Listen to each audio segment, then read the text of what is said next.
बच्चों के साथ, पत्नी के साथ, माता पिता के साथ, परिवार के साथ रहकर अगर भूल से भी तुम्हारे मुख से श्री शिवाय नमस्तुभ्यम निकल जाए तो समझ लेना कि तुम तर गए, तुम्हें कुछ प्राप्त करने की जरूरत नहीं।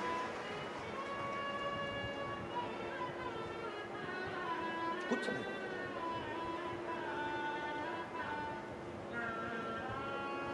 गुरु कह देगा जाओ माता पिता की सेवा करो, जाओ पत्नी को छोड़कर आए, बच्चे को छोड़कर आए, जाओ सब।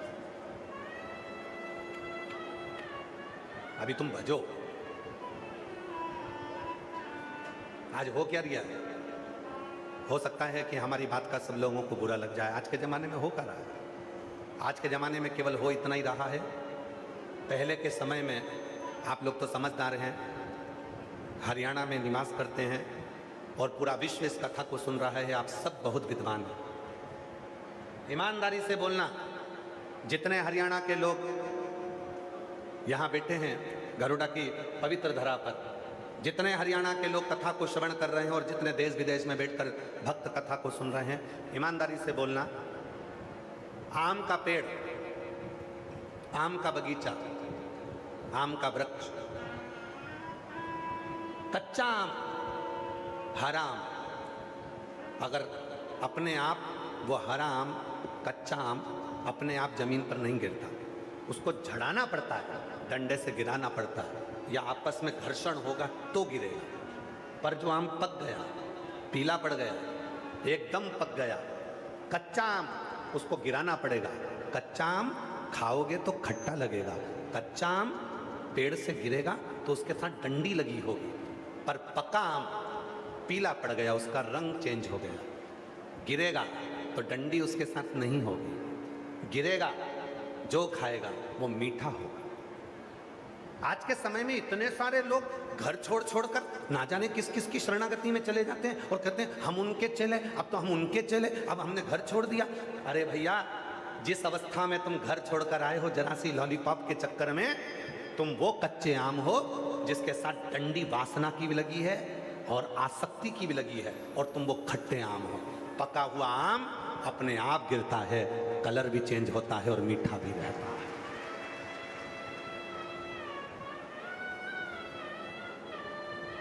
पका आम कैसे होता है? कच्चा आम किसको कहते हैं? कच्चा आम वो आम है जिसके मन में आया कि अरे आज के ज़माने में तो भैया ये सब फालतू की बातें हैं, फैक्ट्री खोलो, ये करो, वो करो, संत बन जाओ, महात्मा बन जाओ, महाराज बन जाओ, खूब जोरदार जोरदार गाड़ियों में घूमेंगे, लोग पाँव पड़ेंगे, दक्षिणा देंगे, पैसे आएंगे, धन आएगा। जरा से कमाने के चक्कर में संत बन गए और एक दिन मालूम पड़ा गलत करते करा और मालूम पड़ा टीवी पे फोटो छप गए। लो, कच्चे आम थे इसीलिए वो डंडी भी साथ थी, वासना की, आसक्ति की, तृष्णा की।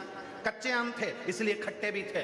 और जब परिवार में धोखा मिला, जब परिवार में कष्ट मिला, हर तरह से हार गया, जिंदगी हताश हो गई, तब कुछ भी नजर नहीं आया, तब भगवान की शरणागति में गया, तब वो पका हुआ आम था जिसको भगवान ने पूरा पका दिया था। और पकने के बाद जब जाओगे तो तुम कभी भी गलत कृत्य नहीं कर पाओगे, गलत कर्म नहीं कर। आप लोगों में से कितने लोगों ने सुनी शिव पुराण में हमने एक बात कही थी? जिनने सुन रखी हो तो वो जरूर हाथ ऊंचा करना। हमने शिव पुराण में एक बात कही थी कि शिव पुराण की कथा में किसी के कहने पर मत जाना। जिस दिन तुम्हारा दिल करे, अंदर से तुम सोच लो कि मुझे गरुड़ा में जाकर शिव पुराण की कथा सुनना है, तब जाना। बोला था कि नहीं बोला था? किसी के कहने पर मत जाना, किसी के बोलने पर मत जाना, भीड़ बढ़ाने को मत जाना। कथा में तब जाना जब मेरा बाबा तुम्हारा हाथ पकड़कर तुम्हारी बुद्धि से, तुम्हारे हृदय से, तुम्हारे चित्त से कथा में लेकर आ जाए, तब कथा में जाकर।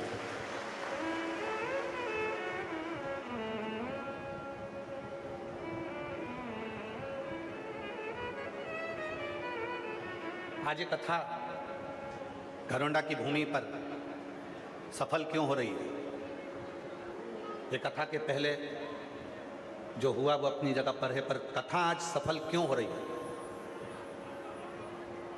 कोई बताए गरुड़ावासी की आज ये कथा गरुड़ा की मंडी में जो चल रही थी 7 दिन हमारे हरियाणा में, हरियाणा का जो गौरव बनी ये कथा सफल क्यों हुई है? उसके सफल होने का केवल एक कारण है। पहले उस कथा को लोग केवल खुद की समझते थे, आज जो घरोंडा वासी इस कथा को करवा रहे हैं ये एक की नहीं है। घरोंडा वालों ने सोच लिया ये कथा घर घर की है, पूरी समाज की है, बच्चे बच्चे की है, जीजियों की है, बुजुर्ग माताओं की है, बुजुर्गों की है। उन्होंने ये सोचा, घरोंडा वासियों ने ये सोचा कि आज इतनी कथा में अगर इस घरोंडा में अगर भक्त आए हैं तो ये शंकर के भक्त आए, ये हमारे घर के मेहमान आए, मैं साधुता दूंगा। कल यूट्यूबरों ने, न्यूज़ चैनलों ने, कल फेसबुक चलाने वालों ने, कल सोशल मीडिया चलाने वालों ने, माननीय स्पीकर महोदय जी, मैं एक बात कहूं आपको कि कल जितने सोशल मीडिया वाले उन्होंने एक लाइन लिख के डाली थी कि घरोंडा की मंडी, गल्ला मंडी घरोंडा की पूरी भक्तों से भरा चुकी है, इसलिए घरोंडा वासियों संगत को अब तुम्हें अपने घर में रुकाना है। तो उसमें नीचे जो लोगों ने कमेंट्स करा तो उन्होंने लिखकर डाला कि हम घरोंडा वासियों के घर बाहर से आए हुए भक्तों के लिए खुले पड़े हैं।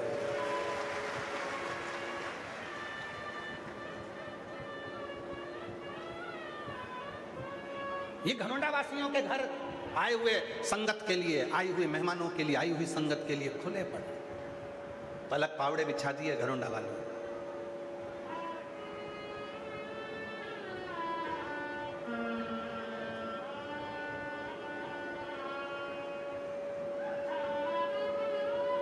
एक कथा हुई थी जहां लोग पानी के लिए भी तरस गए थे, इतनी बड़ी सिटी में होने के बाद भी। और एक कथा छोटे से खेड़े में हो रही है जहां पर पानी तो पानी, मीठा पानी, जहां पर भोजन, जहां पकवान, जहां मिठाई, जहां खिचड़ी, चावल, मीठा, नमकीन, कोल्ड ड्रिंक, फ्रूटी, लस्सी, टॉफी, बिस्कुट लोगों ने ऐसे बांटे जैसे इनके घर में बेटी का ब्याह है और बारात आई है। लोगों ने ऐसे बांटे। एक कथा हुई थी बड़ी सिटी में, बहुत नाम हुआ, ये हुआ वो हुआ, पर जिगड़ा चाहिए जिगरा, और वो जिगरा है हरियाणा वालों में। हरियाणा का व्यक्ति खाना भी जानता है तो खिलाना भी जानता है। जिगरा चाहिए, और वो जिगरे से कथा हुई। क्यों सफल हुई कथा? जितने लोग कैमरा वाले माइक ले लेकर पूछ रहे हैं घरोंडा के लोगों से, आए हुए भक्तों से, क्यों साहब तुम्हें घरोंडा में कैसा लगा? सब एक ही बात बोल रहे हैं, इतना बढ़िया, इतना बढ़िया। आखिर घरोंडा वालों ने करा क्या? हमको तो कभी कभी लगता है तुम लोगों के पास कोई भभूति मभूति है जो तुम फेंक देते हो और सब तुम्हारे हो जाते, सब तुम्हारे। क्या है घरोंडा में? सब प्रेम। यहां 36 कौम, 36 समाज जो एक जगह पर खड़ी हुई है, उसने ये नहीं सोचा कि ये कथा इस समाज की है कि इसकी है। सबने एक ही बात कही, ये अपने घरोंडा की कथा है, अब तो अपने को संभालना है और इसको साधना है। ये अपने घरोंडा और जो दूसरे के लिए सोचता है ना, मेरा ओघड़दानी, मेरा शंकर उसके साथ खड़ा रहता है। जो दूसरे के लिए सोचा, अपने लिए नहीं सोचा तुमने, दूसरे के लिए सोचा। शिव साथ 5 जगह ऐसी है जहां पर ये 3.5 करोड़ रोम छिद्र शुद्ध और सिद्ध हो।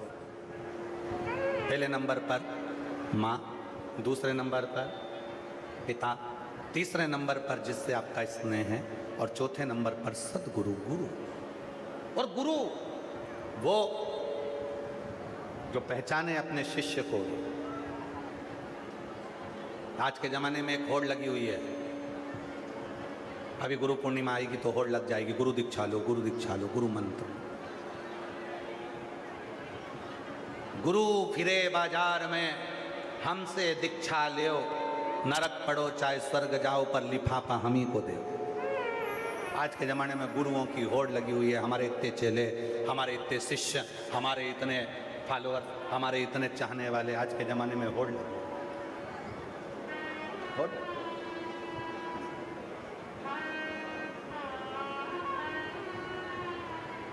पानी पियो छान, गुरु करो जान। 50 बार विवेक में आए तब गुरु करना। और अगर कोई अच्छा गुरु तुम्हें पूरी जिंदगी में ना मिले तो बिल्कुल गुरु मंत्र लेना ही मत। पति को गुरु मानना, माता पिता को गुरु मानना, और जिस मंदिर में 1 लोटा जल चढ़ाते हो उस महादेव को गुरु मानना। जब तक अच्छा अच्छा गुरु ना मिले तुम्हें जिंदगी में बिल्कुल नहीं भटकना। पति को गुरु मानो, माता पिता को गुरु मानो, और शिव जी के मंदिर में एक लोटा जल चढ़ाते हो, उसको अपना गुरु मानो। वो शिव मेरा गुरु है। तुम्हें माता च पिता तुम्हें बंधु च सखा, तू ही सब है,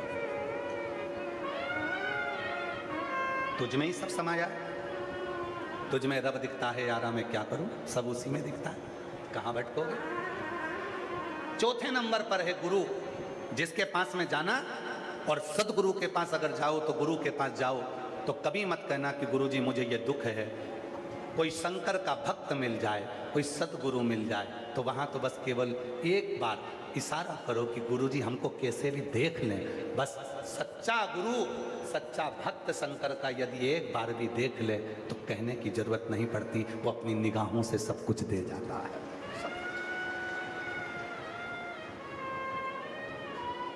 केवल देख।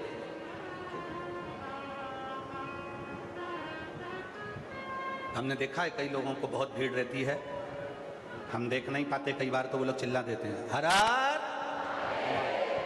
वो चिल्लाए, ध्यान उनकी ओर जाता है तो देखने में आ जाए, कई बार उनके स्मरण में। गुरु देख ले,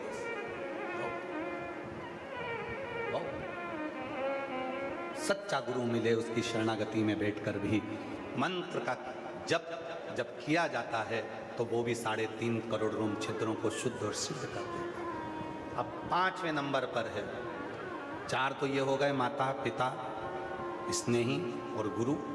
5वें नंबर पर शिव महापुराण की उमा संहिता कहती है, वो 5वें नंबर पर है जहाँ पर बैठकर 3.5 करोड़ रोम छिद्र शुद्ध और सिद्ध हो जाते हैं।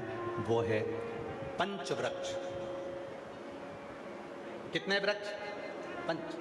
पहले नंबर पर बेलपत्र का वृक्ष, दूसरे नंबर पर पीपल का वृक्ष, तीसरे नंबर पर वट वृक्ष, चौथे नंबर पर आंवले का वृक्ष,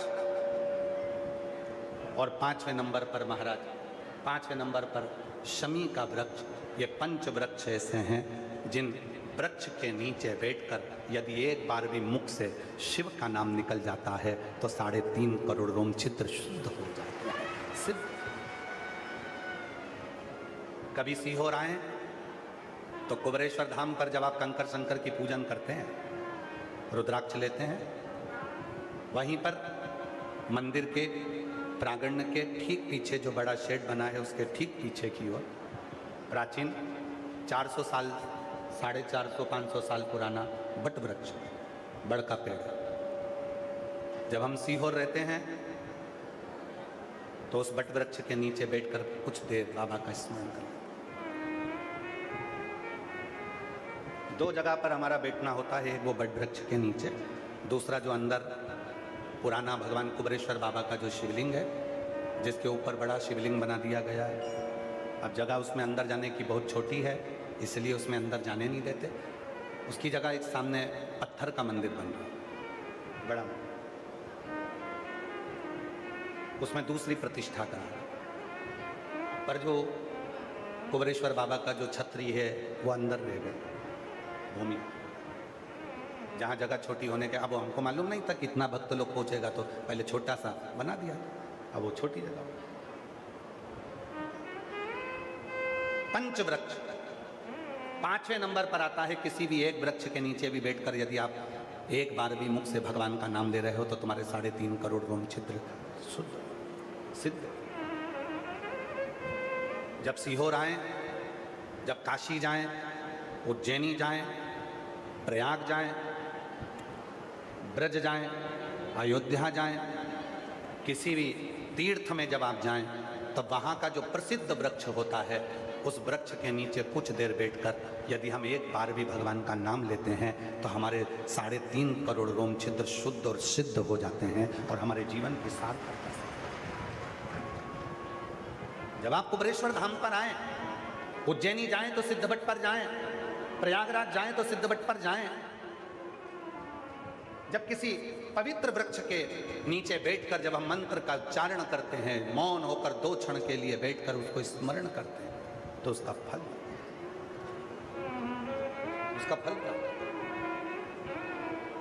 अब किसी ने पूछा, गुरुजी 3.5 करोड़ रोम छिद्र जो हमारे शुद्ध कर देते हैं, सिद्ध कर देते हैं, इसका फल क्या मिलता है? फिर निवेदन है, आप लोग सामूहिक रूप से बैठकर जब मंत्र का उच्चारण करते हो, वो मंत्र जब टूटते हैं तो वो हमारे रोम छिद्रों को सिद्ध करते हैं।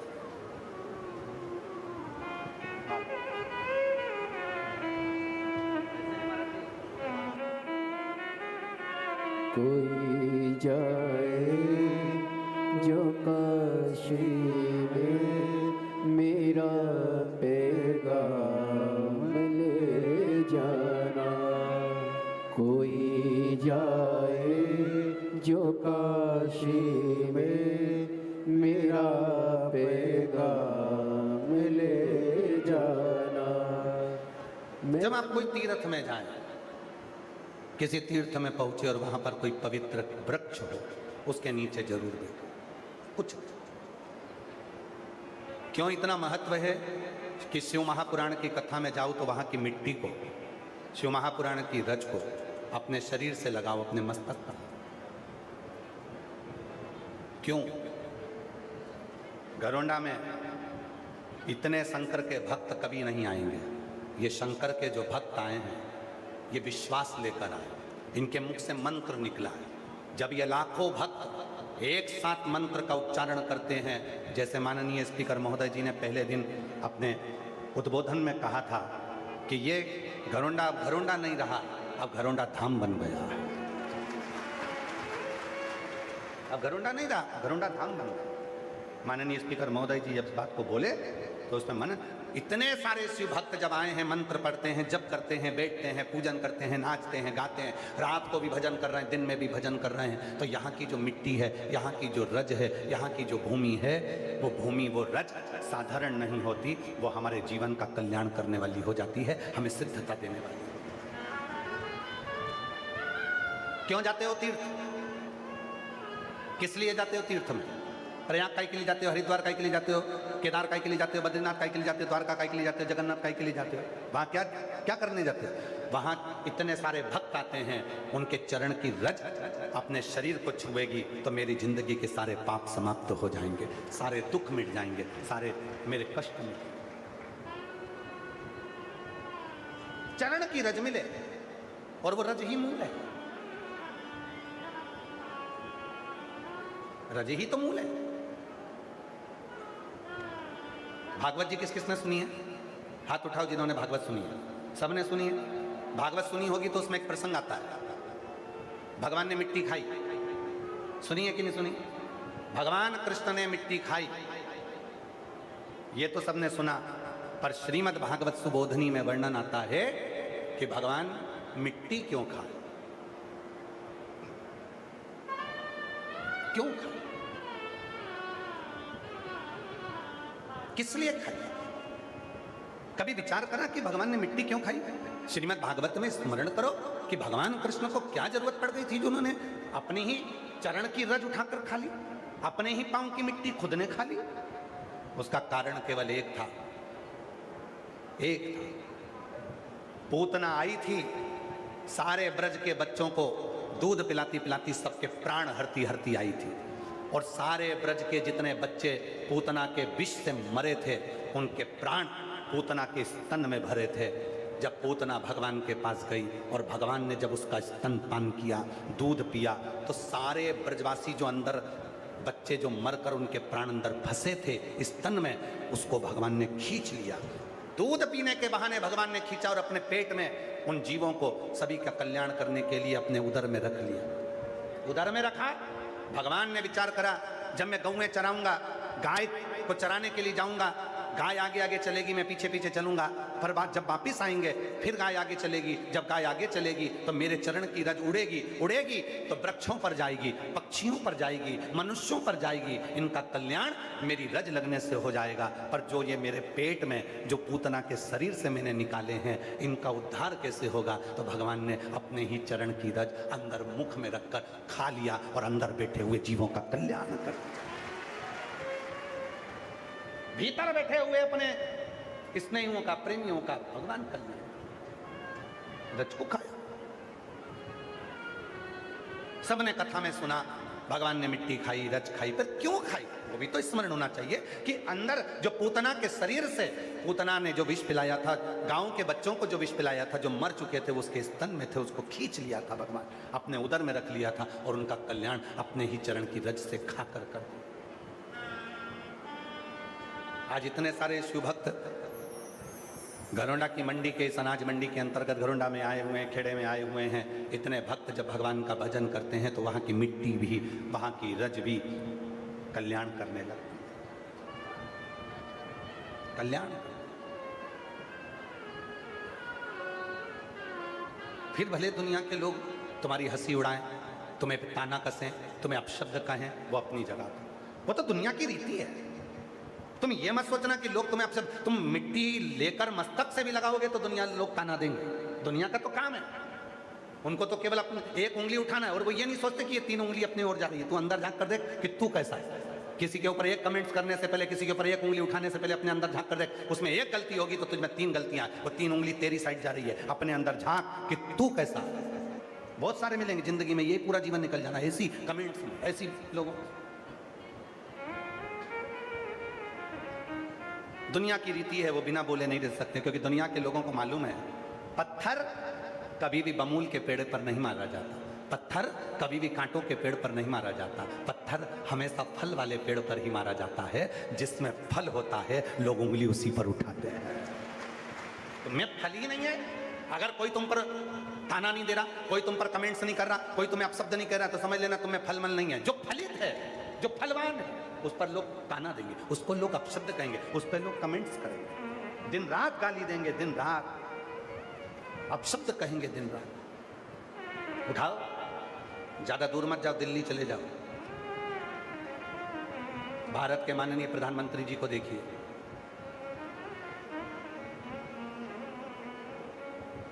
चौबीस घंटे लोग उनके पीछे कमेंट्स करने में लगे होंगे। आप अच्छा करो, आपके पीछे लग जाएंगे, आप श्रेष्ठ कर्म करिए, आपके पीछे लग जाएंगे। आप ताना कसने वाले ताना कसेंगे, और पत्थर उसी पर मारा जाता है, बमूल के पेड़ पर नहीं, कांटों के पेड़ पर नहीं, कोई नीम के पेड़ पर पत्थर नहीं मारता। पत्थर हमेशा आम के पेड़ पर, बेर के पेड़ पर, जामुन के पेड़ पर, जिस पेड़ पर फल होगा उसी पेड़ पर पत्थर मारे जाएंगे, गालियां उसी को दी जाएगी, अपशब्द उसी को कहा जाएगा जिसके अंदर कुछ होगा, फल होंगे, वरना कौन किसको गाली देगा, कौन किसको। इसीलिए क्या विचार करना है, बोले बोलने दो, अपन तो अपनी मस्ती में रहो, भजन करो, चित्त करो, स्मरण करो। जो समय आज मिला है ये समय वापस नहीं आएगा। कई करनाल वाले, कई घरोंडा वाले इंतजार करते रहे, कल कथा में जाएंगे, परसों कथा में जाएंगे, नरसों कथा में जाएंगे, बस 5वें दिन कथा में जाएंगे। पूरे करनाल के, पूरे घरोंडा के, सोनीपत के, पानीपत के, आसपास के, कुरुक्षेत्र के कई लोग विचार करते रहे, बस चलेंगे चलेंगे चलेंगे चलेंगे, और 7 दिन की कथा आज पूरी हो जाएगी। बाद में मन में पछतावा रह जाएगा, इतनी पास में कथा हुई और मैं जा नहीं सकी, पहुंच नहीं सकी, मेरे नजदीक में शिव आए थे और मैं जा ना पाई, इतने नजदीक में कथा हुई और मैं जा ना सकी, मैं पहुंच।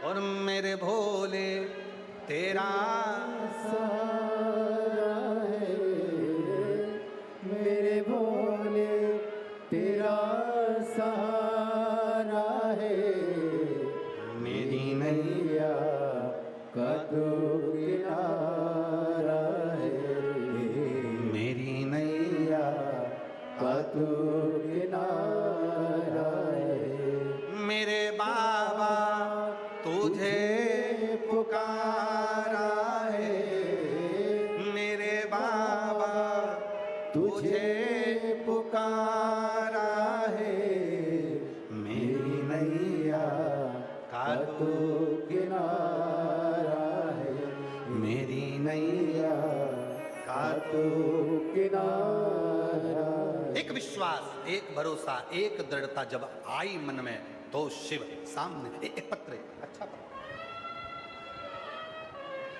पत्र देखिए, बड़ा सुंदर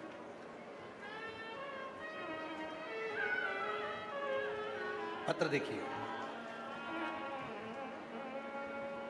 मेरा नाम बिमला देवी, पति का नाम रोहतास सिंह, कादयान गांव, सिवाहा, पानीपत, हरियाणा से हूँ। कहीं बैठी हों तो हाथ हिला सकती हैं आप ही।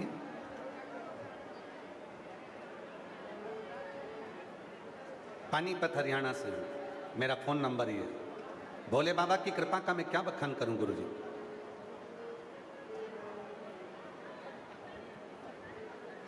गुरुजी, मेरी बेटी का नाम साक्षी है, जो 20 वर्ष की है। देखिए उसको, उस बेटी का फोटो दिखाओ जरा, वो जो चल के आ रही है ना, उसका फोटो दिखाइए, आस्था पे उसका वीडियो दिखाइए। मेरी बेटी 20 साल की है, जो MBBS की पढ़ाई कर रही थी। तब उसका MBBS की पढ़ाई करते हुए उसका गैस के गीजर से नहाते समय एक्सीडेंट हो गया, जिससे उसका शरीर पूरा जल गया। पानी इतना गर्म था, जब वो गीजर का पानी जैसे उसके सिर पर पड़ा कि उसके दिमाग की जो ऑक्सीजन थी वो खत्म हो गई। डॉक्टरों ने उसे कई दिनों तक वेंटिलेटर पर रखा। हालत कुछ सुधर नहीं हुआ। गुरुजी, डॉक्टरों ने जवाब दे दिया कि इसका बच पाना मुश्किल है। तब गुरुजी, मेरी सहेली ने सीहोर का रुद्राक्ष दिया और जल पिलाने को कहा। तब गुरुजी, मैं रुद्राक्ष का जल मेरी बेटी को पिलाने लगी। 2-3 दिन बाद गुरुजी, उसकी हालत में सुधार आया। सुधार दिखा तो डॉक्टरों ने फिर से इलाज शुरू किया, लेकिन यह भी कह दिया डॉक्टरों ने कि अब यह कभी अपने पैरों पर चल नहीं पाएगी और दिमाग भी इसका काम नहीं कर पाएगा। गुरुजी, डॉक्टरों की रिपोर्ट सुनकर मैं रोने लगी। क्या मेरी बेटी कभी नहीं चलेगी, कभी उसका दिमाग काम नहीं करेगा? तभी मालूम पड़ा कि सीहोर वाला बाबा घरोंडा आ रहा है। एक विश्वास लेकर बेटी को व्हील चेयर पर लेकर कथा में आकर बैठ गई। डॉक्टर ने कहा था ये कभी नहीं चलेगी। रोज कथा में लेकर आती अपनी बेटी को और उससे कहती, बेटा सीहोर वाला बाबा कहता है तू चलेगी जरूर। और यही 7 दिन पूरे नहीं हुए गुरुजी, कल कथा के 6ठे दिन पहली बार मेरी बेटी ने चलना प्रारंभ कर दिया। कल कथा के 6ठे दिन मेरी बेटी ने पहली बार चलना प्रारंभ कर दिया। आज मैं अपनी बेटी को यहाँ लेकर आई हूँ गुरुदेव। मैं नहीं जानती कि आपकी पुराण, शिव पुराण में ऐसा क्या है, पर आज छाती ठोक कर कहती हूँ कि मेरी बेटी को चलाने वाला केवल भोलेनाथ है, जिसने व्हील चेयर से उठा दिया और चला दिया। और अब विश्वास है मेरी बेटी का बुद्धि भी काम करने लगी। जो मेरी बेटी MBBS कर रही थी, उसका एक्सीडेंट जो हुआ गर्म पानी से, गीजर के पानी से, बाबा अब मेरी बेटी में सुधार हुआ है। मैं प्रणाम करने के लिए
तीन साल हो गए थे, जैसी थी वैसी ही थी।